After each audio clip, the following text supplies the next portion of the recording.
Hey everybody, welcome back to Bards of Geekdom, where we tell the tales of geeky things. My name's Chris. My name is Dustin, and we're back! We are back. It's been a while. Life happens. And San Diego Comic-Con happens. He had babies, we had babies. You had pizza babies. Doesn't count. Oh. Doesn't count. San Diego Comic-Con happened. It came, it went, it's gone. It's like Geek Christmas. It's like Geek Christmas, or Geek Hanukkah, depending on your affiliation. Geek Kwanzaa. Geek I mean, Kwanzaa. it's really the geekiest festival. Geek Ramadan. We have. I just had the dreidel song stuck in my head. It was great. And that's fine. That's how it should be. Yeah, had little Star Trek symbols on it. It was fantastic. Yeah. So, did anything stick out to you for Comic-Con? Anything like huge, major, something you weren't expecting, something that blew your mind? I mean, everything stuck out in my head, but speaking of Star Trek icons on the dreidel, I did see that they announced, I do believe, the new Star Trek series. Looks like it's going to be Star Trek Discovery. Yes. And the Star Trek nerd in me is very excited about that because I did, I grew up on reruns of the original Star Trek, Next Generation, Voyager, Deep Space Nine, even Enterprise for its short run. And now we have a new one. Do you speak Klingon? No, but I fart Klingon, and I feel You fart Klingon. I feel that's important and scary, and I have a doctor's appointment to check that out next week. It's close enough. Yeah. It's close enough. But I think it's really awesome. I mean, Star Trek has been huge for a lot of people for a long time, and they've always been breaking boundaries.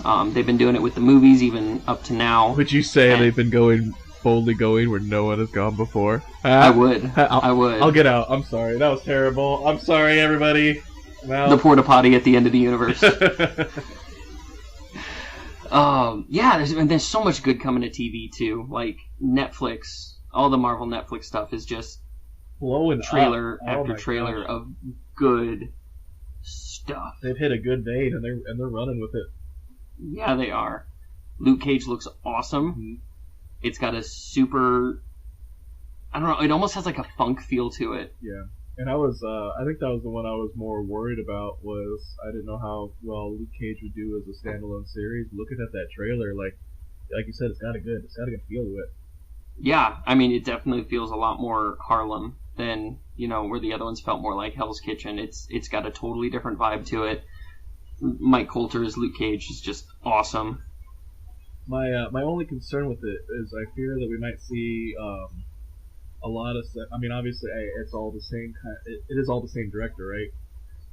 No, I don't think so. I think they're all different directors. Just because looking at some of the clips, it has a very Daredevil feel to it, and I feel like I don't want to say lose interest, but I might get like a sigh of boredom if I see another like hallway fight scene, which Daredevil did great, and that whole the hallway fight, the stairwell fight were great.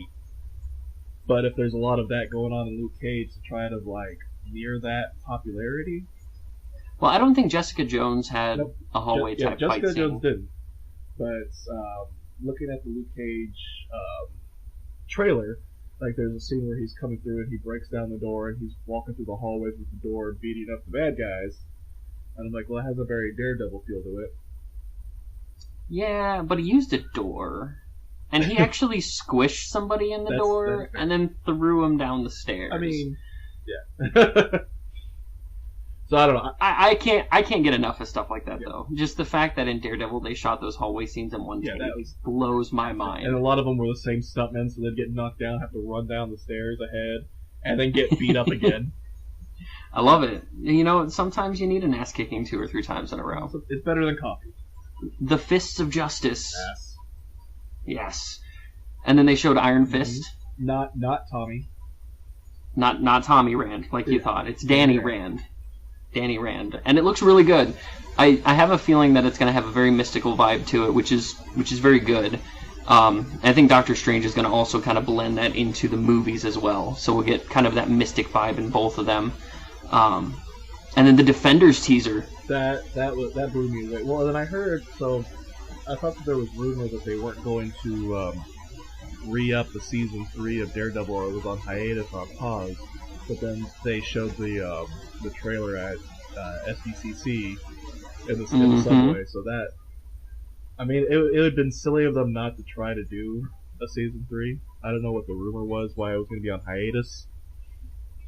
Well, so what's going to come next is we're going to get Luke Cage next. We're going to get Iron Fist after that. Then we're going to get Defenders after that. So that's rounding out the rest of 2016 and into 2017 is what we're going to get there. After that is when they'll start looking at doing The Punisher Season 1, Daredevil Season 3, and Jessica Jones Season 2, with the possibility of looking at, more Luke Cage and more Iron Fist. What I'm really hoping is they actually combine the two and do like a Heroes for Hire series. Cool. I think that'd be sweet. Because in the comics, Danny Rand and Iron Fist they spent a lot of time together. And they actually even ported that over to the Ultimate Spider-Man comic where they were... And then out of nowhere comes Spider-Man! Oh, man. And then he assembles his little team. Yeah. Because I think they were also talking about doing a Cloak and Dagger, weren't they? Yeah, it's been rumored that they might do a Cloak and Dagger style TV show. I don't know how much of that. I don't think they talked about that much at Comic-Con, so I'm not sure how solid those plans are. But they did talk about Agents of S.H.I.E.L.D. Bringing in Ghost Rider, it looks like, right? Bringing in Ghost Rider, not the Johnny Blaze version of Ghost Rider. It's one of the newer Ghost Riders. I think his name is Robbie Reyes. And they revealed his car, sweet car. Yes, he has a car instead of a bike. My hope is that they're trying to gauge audience likability for the Ghost Rider character, and my hope is that they end up doing the Johnny Blaze character over on Netflix. Oh, yeah. Where they could do it a little bit darker, a little bit more serious. They've got a little bit more budget to play around with. And I'm wondering if they would do like the early years Johnny Blaze. I mean, we've had the movies come out with Nick Cage playing the older Johnny Blaze. Yeah, you love it. You love it. This is so bad. They were so bad.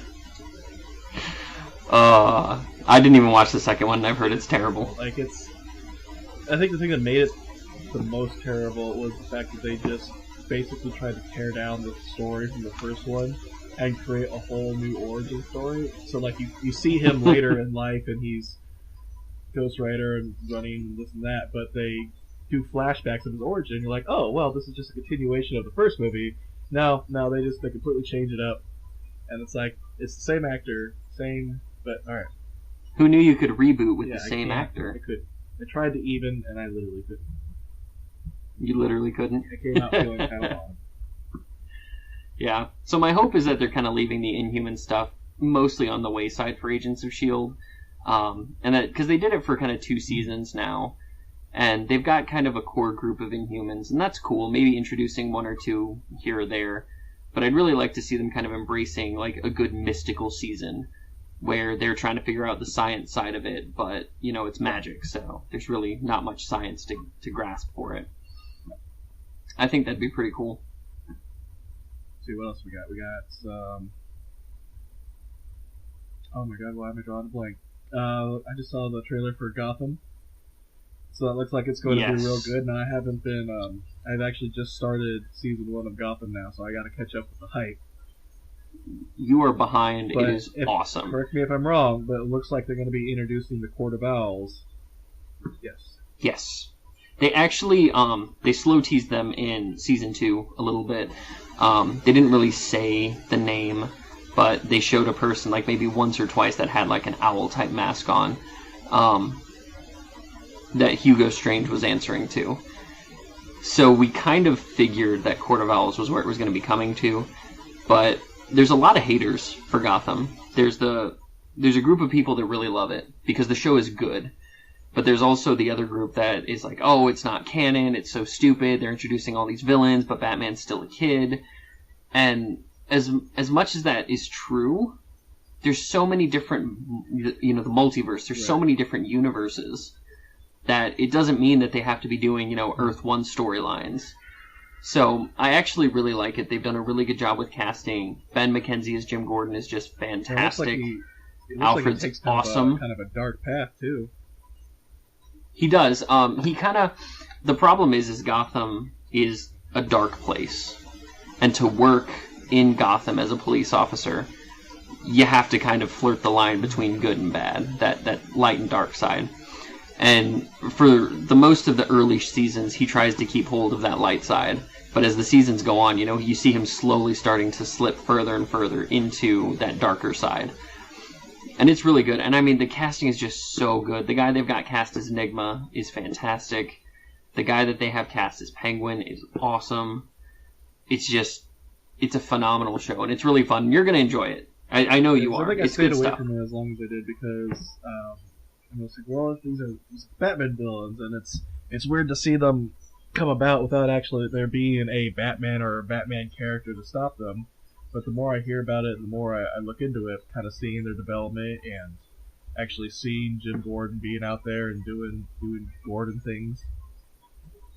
And then, of course, when I don't know, I love Court of Owls. I love that whole story arc, and so when I saw that in the trailer, I'm like, all right, you know what? You got me. I'll play along. Let's do it. It's good. We'll have to talk about it more once you get a little bit more caught up. So I don't want to hit you with too many spoilers or anything, but it's good. I like it a lot. It's probably in my top, probably 5 or 6 comic book shows that are on the air right now. They announced Lucifer season 2. Lucifer. Talk about that. That show. That show jumped up to number 1 for me real quick, real fast.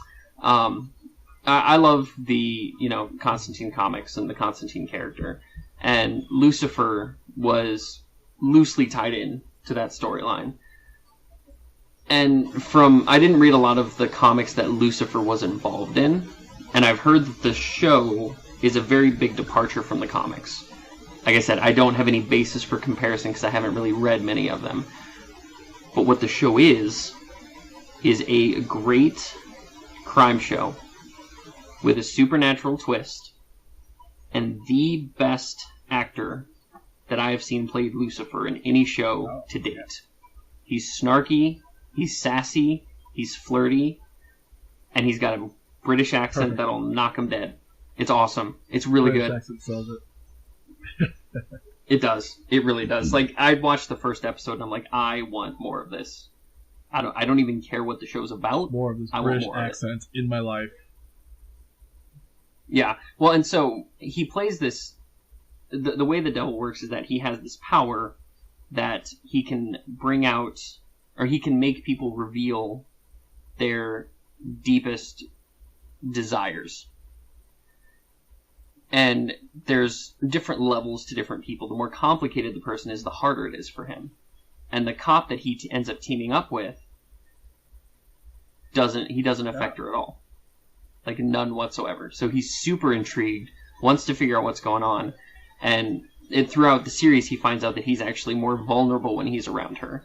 When he's not around her, he's invincible. You can't hurt him. But when he's with her, you can actually hurt him. So it's kind of like an interesting dynamic that they have as far as that goes. And then they've got, kind of the angelic storyline, the biblical storyline of what's actually going on in the background. But, it's kind of a crime show of the week type thing where they're solving different cases each week. Yeah, it's good. Like I said, I was intrigued when they announced it, and then it quickly shot up to like one of the top 3 favorite shows. Definitely one I'm gonna have to get on then. So much. All of it is on Hulu right now. Every episode of the first season's on Hulu. Yeah, watch it. I just started rewatching it. It's that good. Supergirl. Moving to yes. CW. Supergirl did move to the CW, so it is actual canon in the Arrowverse.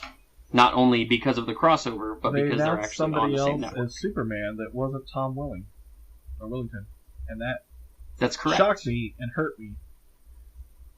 Not that I think that the actor's going to be bad. I just, man, was I really looking forward to that. You got that Smallville the Smallville high, yeah. See, I kind of watched Smallville. My mom actually watched Smallville more than I did.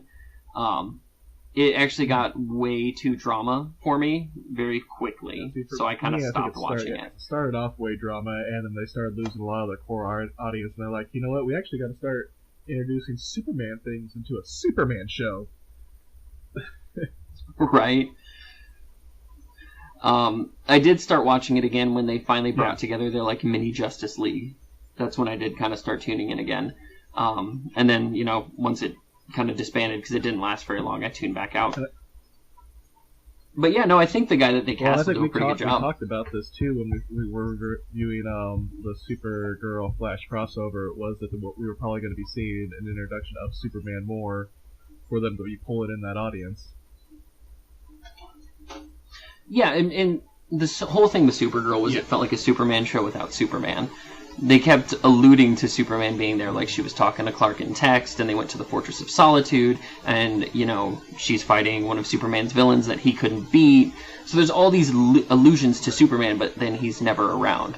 So it just makes sense for them to actually cast him and actually show him, whether it's just as like a guest starring role, or if it is actually a full series regular role. It's looking like he's going to be full series now. I don't know how much, like how involved he's going to be in there. They've been talking about, you know, two superpowered Superman, Supergirl beings in there, so it sounds like he's going to have some regular spots on there. That's good. I mean, I think it'll be good for the show, especially now that it's going to be competing on the same network with the other, you know, Arrow Universe shows. Speaking of which, I don't know if you've seen the Flash trailer or not. Flash trailer, but it's so my jaw good. hit the floor. It's so good.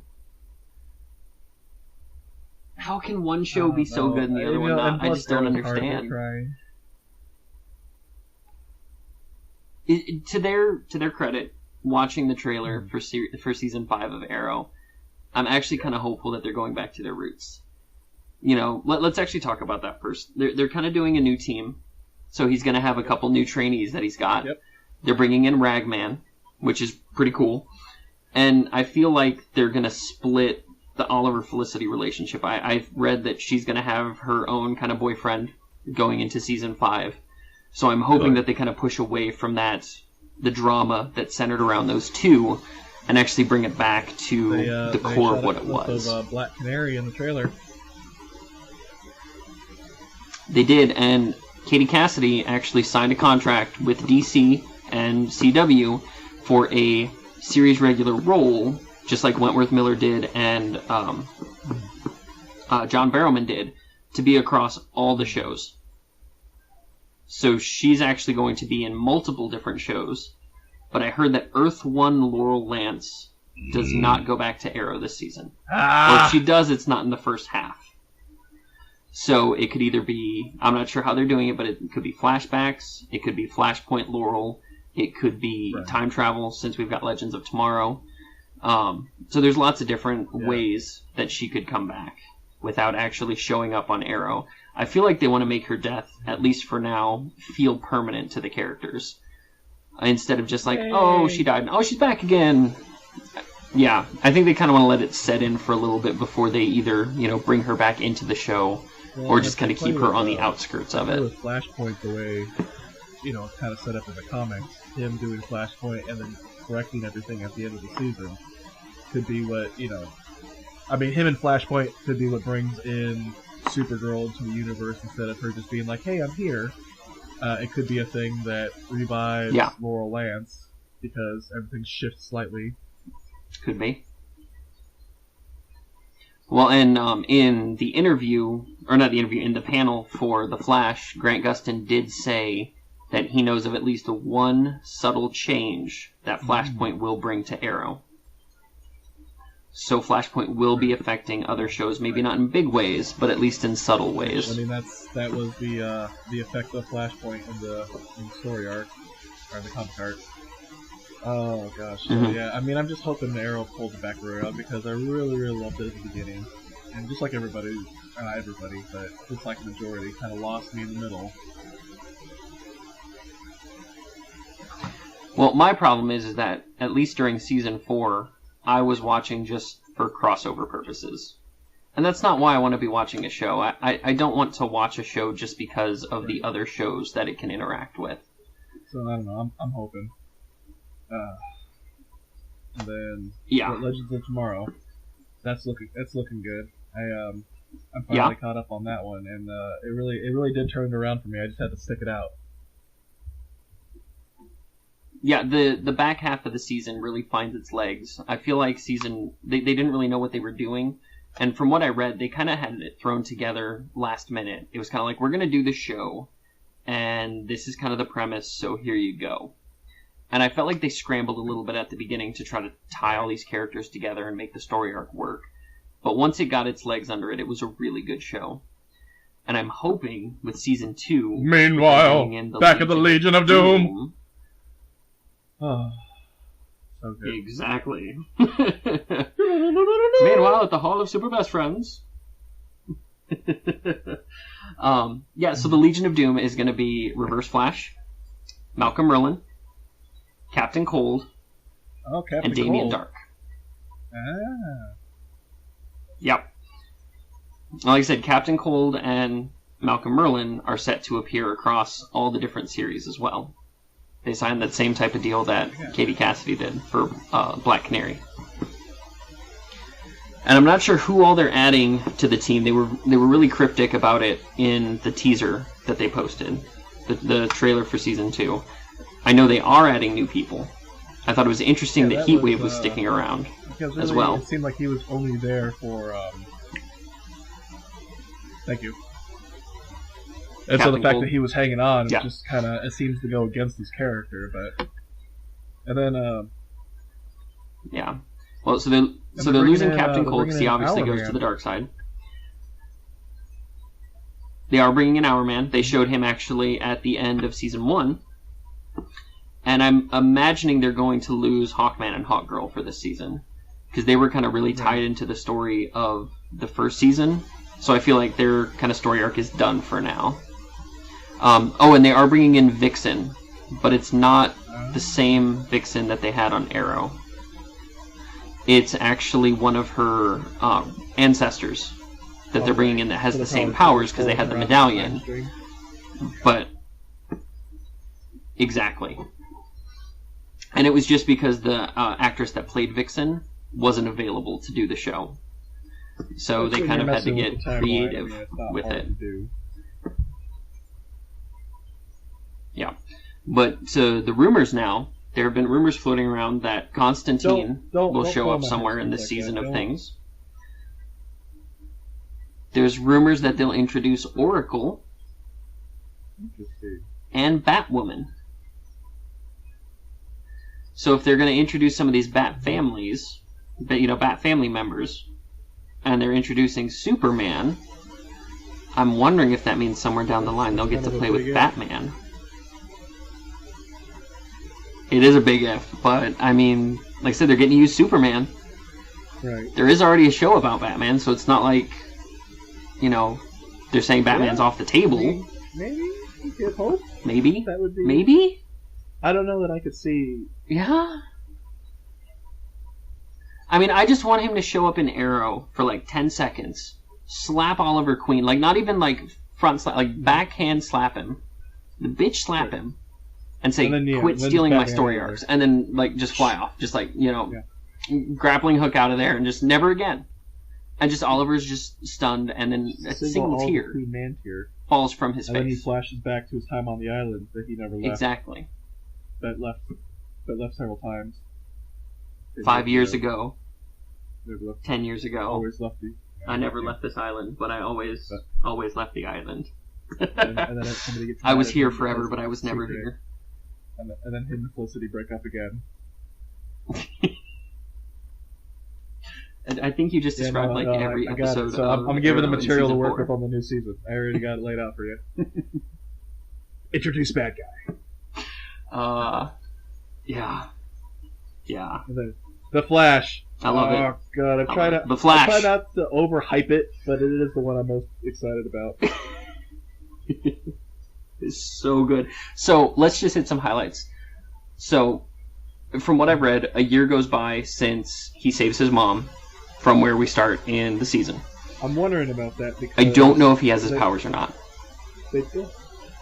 They never show him with his powers, but they show him in the suit once. But they have a hard time believing he could do without his powers. Without his powers. But if you remember, at the end of that fight... That's true. Eobard Thawne didn't have his powers. If you go back to earlier Flash seasons, that's when he got stuck. He chased after Barry, like child Barry, but then the powers cut out. In that time block, a year later or whatever, the Speed Force exists because there's Kid Flash. I don't think the reason he lost his powers was because there was no Speed Force. I think that the actual, and I think they'll explore this season, because I think they'll actually have a Eobard Thawne episode where they kind of explain his origins and how he got his powers. I have a feeling he has to power up himself. Well, now see, that's what to be able to do what he does. Remember in the first episode, or not the first episode, but when they showed him getting stuck, he's running from the house, and then he's shocked by the fact that he can't run fast anymore. When he talks to Gideon, Gideon is saying that all traces of the Speed Force left him because it's Speed Force left him, but it doesn't say that there's no traces of the Speed Force. Allen, to become the Flash was to reintroduce the Speed Force into the universe. Well, okay, so if he never went back, Barry Allen still would eventually become the Flash. Exactly, so he wanted to speed up that process so he could get home faster, instead of being stuck there and waiting for him to get his powers, then having to help him train to get fast enough. The pulse or the tachyon thing that Eobard Thawne had access to that Flash did not. Yeah. So hopefully they'll explain that. I can see it definitely going either way, where it's that, he lost the Speed Force powers because there was no Speed Force, versus he just didn't have the tech with him to continue going. And that's why he had to use the Tachyon prototype, and he had to use the chair, because he actually used the chair to power the suit. Yeah. So it's not that he didn't have access, I feel, to the Speed Force. I just felt like he didn't have the materials he needed to power himself back up to be able to continue going. But yeah, like I said, I hope they explain that in some type of an episode. And I feel, since Eobard Thawne is going to be part of the Legion of Doom, that they're actually going to go into his backstory a little bit more. Because I know there was a Reverse Flash. I honestly don't know. A West, right? Daniel West. Then there was, we've already explored Jake Garrett as the Reverse Flash. We've already explored Eobard Thawne as the Reverse Flash. Well, the Jay Garrick version, I kind of feel was the Professor Zoom version. And when they were first showing photos of it, my first thought was the Black Racer. I don't know. There was just too human of a face underneath that mask, though. I agree. In the trailer, because I was looking at the behind-the-scenes photos, so I was like, that has to be the Black Racer. It looks so much like the suit. But then once they showed it in the trailer, it definitely looked like it was just another speedster. But it's definitely a Wally West nemesis. Oh, so maybe. We thinking maybe Cobalt Blue? Yeah. Just with a different style of suit, maybe? I do like the Wally West suit. The Wally West suit looks awesome.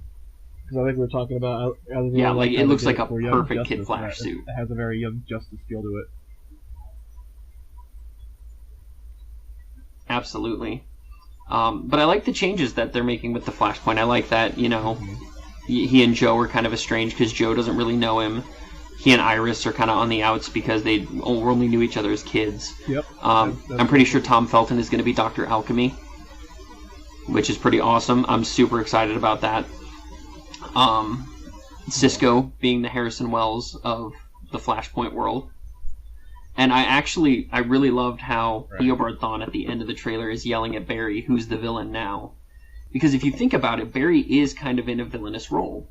He did something selfish. He changed the timeline for himself, so the world is completely different. Well, and it's all the people that he didn't save or couldn't save. I mean, right now, if you think of it at the most simplest point, like, because he wasn't the Flash, Zoom is still terrorizing Earth 2. Yep. And just little things like that. Well, and also, he's got Eobard Thawne locked in a cage. Right. Which is for like a year. Like, he's growing scruff. Like, that's a pretty villainous thing to do. Yeah. So I kind of like that they're taking Barry in this kind of darker path because what he thinks is doing is right, but Yeah. I don't even think he thinks it's right. I just think he's going to probably be trying to convince himself it was the right thing to do, when in reality, like you said, it was just him acting on selfish whim, which, I mean, how they left things in the season finale of Flash, I mean, he just lost his dad, he's, already made the decision once to not save his mom. Yep. And it's, I could see how that would be an easy road to go down when you just feel like you've lost everything, and that's kind of the point that he was at. Absolutely. And when you have the power to get it back, why not? Why not, right? There is rumor that Aquaman is being cast for this season of The Flash as well. All right. So once again, if they're going to have Superman, if they're possibly going to have Aquaman, it's not that far-fetched to think that they may be putting a TV JL together. So that would seem kind of... I mean, the fact that they would be doing that and then having the Justice League come together for the movie, like, I don't know. Yeah, I don't know either. I don't know. It just, I mean, it would seem like they'd be competing against themselves. Well, in a weird... It could be, or it could just be them broadening their fan base. That's true. Maybe the people who watch the shows will be like, oh, they're doing this in the movies too. Let me go watch the movies as well. Or they're saying, hey, I like the movie, maybe I'll like the TV show. Or they could be saying, well, I like the way the TV show's going, not so much the movie, so I'll just keep watching the TV show and you can have your movies. Yeah. Oh, you mean like me? Yeah. Though, I have to say, the trailers that they showed at Comic-Con kind of blew my mind. Let's talk about movies! So, Wonder Woman, Gal Gadot. Part of me wishes they cast better. I mean, she's gorgeous. She really is. Gorgeous. But I still feel like she's on kind of the small side. Right. Which... Though on the other flip side of that, it's nice because they're kind of showcasing that she's super strong. Right. So she doesn't actually have to be, like, physically strong. It's just a supernatural ability that she is strong. Well, and regardless of what her physical body looks like. She says that in her panel, which I think she kind of sums it up is she's saying that the Wonder Woman movie, just like the Wonder Woman origin story, I guess, is she is essentially growing up. So she spends all of her life with Themyscira, thinking that she knows the world, being protected. She's a princess, small yet still really strong, and then she gets out in the world and actually has to test her strength out in the world of man. And it looks like she's...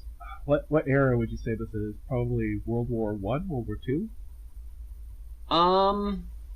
I would probably say World War II. And so they show her being, shot out with heavy machinery. She doesn't have the shield that she has in Dawn of Justice, so she's still new Wonder Woman. No, maybe it's World War I. Maybe it's World War One. I was thinking the weapons kind of looked more World War One-ish. World War One. It is World War One. Okay. Yeah. Specifically England. So yeah, her sword's different. Her shield's different. Looks like she's got a slightly different armor set. Oh, dude, the armor looks sweet. Very, very much does. And honestly, those fight scenes look like they're out of a video game. They look badass. So, yeah, I mean, they could have probably found a beefier character, but I kind of like the fact that they went with a smaller frame person, and I feel that they did it to make her, I guess, maybe more relatable to, like, younger women? Yeah. I know somebody posted on when we shared it on our Facebook page, somebody posted that their 12-year-old daughter was watching it in 2 minutes, and they're like, I want to watch this now. And that's great. I think that's amazing. It's going to pull in a lot of the female audience, which has been lacking from comic book movies. And it actually floored me. I really enjoyed the trailer. I felt like I would. Like I'm just happy that they're doing. I don't know. I watched the original Wonder Woman TV series growing up, and I loved that. And that was super. Look, that got released in the '80s, right? So they have a super '80s mentality. And, the big poofy hair and the bad graphics and twirling and the over-sexualized skimpy outfit. But that's what I was gonna say. So I loved in the trailer when Chris Pine's character is like, "I can't let you do this," and then it shows a couple scenes, and then she's like, "What I do doesn't matter to you. Like it's none of your business what I do." And then at the end where it's like, well, what do you do? I'm his secretary. Oh, yeah. Well, what's a secretary?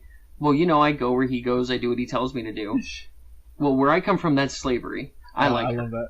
Like, it's just amazing. Just the awesome, like, strong female character busting down the, sexist regime. Yeah. I love it because I hate how... I'm going to go on a rant real quick. Lay it out. Ghostbusters. There's been a huge group of people that have come out saying that Ghostbusters is being sexist to men. They're making all the guys in the movie stupid. And I'm like, if you go back and watch the original Ghostbusters movie, they do that to every single female character in that movie. It's terrible. Was a ditz. Exactly. Well, and there's actually a line by Bill Murray where he says to do her job because the only other job she can get is, like, being a house cleaner or something like that. Like, totally tearing her down and stuff. It's terrible. And then Dana Barrett's just used as this, like, Bill Murray's, like lusting after her. She's saying no. Then all of a sudden, she gets possessed and she's super lustful. Yeah. Like, okay, so you take your strongest female character and then you turn her into everything you don't want her to be. That's what happens when you get possessed. Like, I get possessed at least, like, once a month. Yeah. That's fair. But yeah, so I don't know, and they've been really people saying that, like, because I know some people that just refuse to see it, and they don't. It's not because of the fact that it's all women. It's the fact that they're just so, like, original Ghostbusters. They just they wanted to see Bill Murray in this new one, and they wanted to have some of that old feel, and so they're just like, I don't want to ruin my experience with the first one by seeing this new one. And they're being called sexist because people are saying that the only reason why they won't see it is because it's an all-female Ghostbusters cast. And that's exactly. That's just stupid. I mean, people are gonna make stuff or make something from things that aren't there, and it's if you don't like a movie, you don't like a movie. If you have strong ties to the original, the one you grew up with, then you may not see it, and that's perfectly fine. It doesn't mean that you're a woman hater. But I'm glad that these new comic book movies are actually trying to tear that down, and it's awesome. It really is. Suicide Squad. They showed some Suicide Squad trailers. Surprisingly, even though we're just like a month, 2 weeks away from actually seeing the movie, there was a Harley Quinn trailer that showed her just beating up people and beating up people and beating up people. By God, You're right there. My heart, my mind wants to hate the DCCU. Not because I'm a DC hater. I love the DC comics, but they've just been so bad. But they're doing so good at making me want to see these movies. I don't know. I feel we're gonna be pleasantly surprised by Suicide Squad because I know when the first trailers came out, some people got excited. A lot of people weren't because they're like, oh well, this is just an offshoot movie, like it's not going to be a big deal. The big movie to see is going to be Batman v Superman, and that's going to set the tone. And Yawn of Justice. And I think Suicide Squad is going to surprise a lot of people because people are going to go in there without the high expectations that they had going into Batman v Superman. Well, when both trailers actually dropped, when they were showing both of them at the same time, I actually wanted to see Suicide Squad more than I wanted to see Batman v Superman. I wasn't sure how I felt about Suicide Squad. I was like, oh, that's cool, but Batman v Superman coming this summer. And then you were. And then I left. Oh man, I think DC's biggest problem is just their casting. I feel like Marvel, once they cast Robert Downey Jr. as Tony Stark, they set a bar for themselves. Where they had to nail the casting every single time. Because it had to be as good as the first one. And I mean... But DC's doing such weird casting, like Will Smith as Deadshot. Is weird. Jesse Eisenberg as Lex Luthor. And what's killer about it is these are some good actors. Like, these are damn good actors. But then you put them in a role that... is not good for them. I mean, I'm sure Will Smith will do fine. I think he'll do better in that than Jesse Eisenberg did as Lex Luthor. But I think so too. But at the same time, these aren't really roles that fit them. Yeah, and I know as much as they cast Jason Momoa as Aquaman because they want a badass Aquaman because he's got such a bad rep, that he looks literally nothing like Arthur Curry. I mean, literally nothing. I think he'll do a good job too. But yeah, they like you said, they wanted just to punch people in the face with Aquaman. So speaking of which, that Justice League trailer. I want all of it. Yeah. Was amazeballs. Justice trailer. That was pretty good. Well, here's the thing that's different though. I feel like Justice League is kind of hitting on all cylinders with the tone of each character. When they had that Barry Allen scene, it was very light. It was very jovial. There was a lot of jokes going around. You know, no, I'm totally in. I just want friends. He's not the Barry Allen. Super funny. Same guy. Same guy. That's what. Different haircut. I'll say he looks nothing like him from the first one. In Batman v Superman, I'm pretty sure he had some scruff on his face. Yeah. And he had a ponytail. In this movie, he's got short hair. He looks more like Barry Allen here than he did. Yeah. I said the exact same thing when I saw it. I was like, he looks much better as Barry Allen here than he did as, like, the hippie dude in the other movie. I'm not sure how they make his powers look. It's a different take on it. Like, I don't know. I kind of dig the fact that it's not the same thing we've been seeing. I think I have to see more of it to really form. Yeah, I'm just not sure how I like the whole lightning shooting off of him that's actually affecting the background when he's moving. Because the whole thing I liked about the Flash is that he could move really fast to the point where you didn't even know he was there. Like, you maybe just felt the wind. But when he goes into his Flash mode, you actually, like, see the lightning, like, hitting the walls and affecting the things on the walls. So there's, like, no stealth to that character whatsoever. But it's all an after effect. So, I mean, his movement's already happened. And then it's like a byproduct of...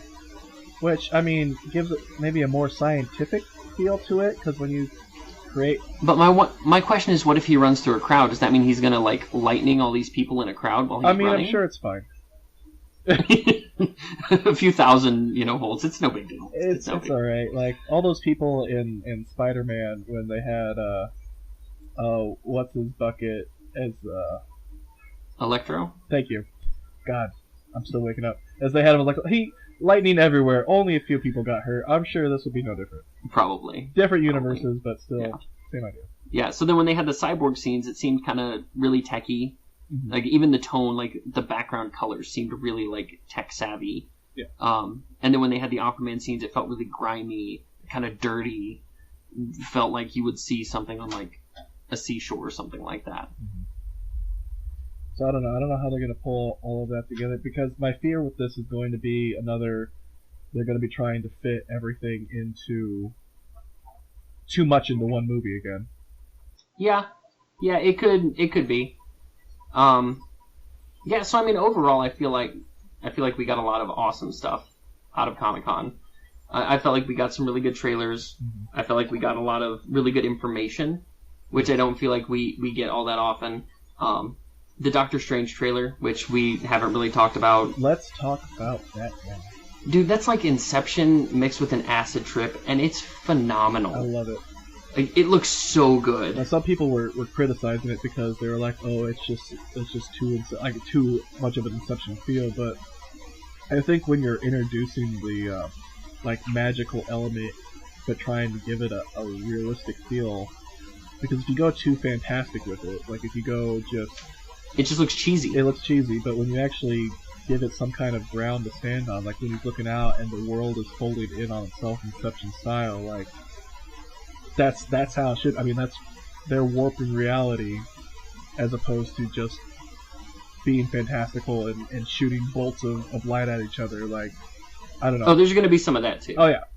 Yeah, for sure. But it's got a ground to stand on, as opposed to him just showing up and they're throwing light balls at each other. Like, yeah, it's going to be good, and it's going to affect, I think, the way going forward for the Marvel movies.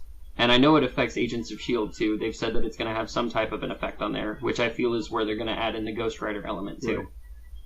So, yeah, overall, I think DC won between the two. DC did win. For sure. Well, and they're doing two different things too. So Marvel's had their time with it, done a lot of great things with their movies, but now it looks like they're focusing on that those Netflix shows because they're getting a lot of hits on that.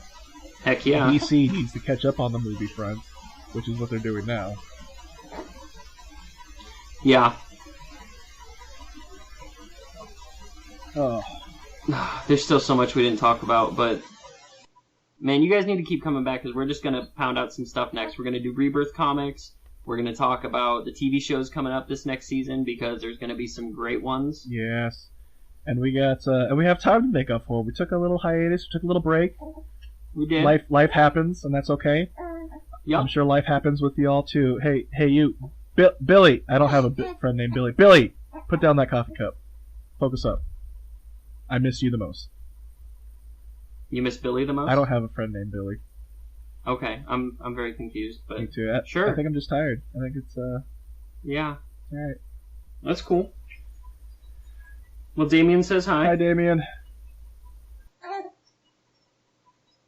Yeah. So that was our coverage of San Diego Comic-Con. There was just way too much to hit. I'm pretty sure we just talked for like an hour. So you guys enjoy our thoughts on it. Like I said, come back next time. We're going to do some Rebirth. We're going to talk some TV shows coming up, some great movies coming out, and we're also going to talk about a little bit of Batman v Superman Ultimate Edition. We're going to watch it up. We're going to compare it to our first one. We can do another review for you guys. It's going to be badass. We'll do our own commentary. It'll be so good. So join us again. Same geek time, same geek place. I miss you all. Bye-bye. Bards of Geekdom out. Out! Drops mic. I'm not dropping Drop the mic, dude. the mic, Chris. It's for effect. There, it's gone. Right. I dropped it. I totally dropped it. Sure you did. That's all right. I didn't drop it at all.